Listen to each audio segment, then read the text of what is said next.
পর্তুগালে আনুষ্ঠানিকভাবে শুরু হচ্ছে দেশটির 11তম প্রেসিডেন্ট নির্বাচনের ভোট গ্রহণ। এরই মধ্যে কনসুলেটগুলোতে ভোট দিয়েছেন প্রবাসীরা। ভোট গ্রহণের আগে আনুষ্ঠানিক প্রচারণা শেষ করেছে প্রার্থী ও রাজনৈতিক দলগুলো। তবে নির্বাচন ঘিরে নেই উৎসবের আমেজ। রাজনৈতিক বিভক্তিতে নির্বাচন দ্বিতীয় দফায় গড়াতে পারে বলে মনে করছেন অনেকে।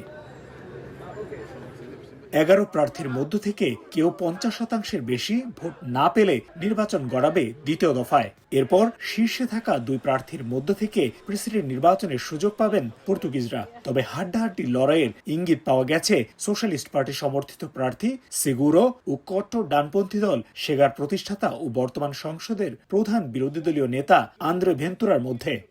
নতুন রিন গভীর থেকে পরিষ্কার করে কাপড়কে রাখে নতুনের মতো উজ্জ্বল। নতুন রিন অ্যাডভান্সড পাউডার। আমাদের বুঝতে হবে যে দ্বিতীয় রাউন্ডে নির্বাচন খুবই সীমিত হবে এবং এই সীমাবদ্ধতার ফলে ভোটাররা তাদের নিজেদের পছন্দের প্রার্থীকে ভোট দেওয়ার সুযোগ পাবেন না। তখন তাদের ভোট দিতে হবে একজন প্রার্থীকে বেছে নিতে আর আরেকজনকে বাদ দিতে, যা হয়তো অনেকের জন্য স্বস্তির হবে না।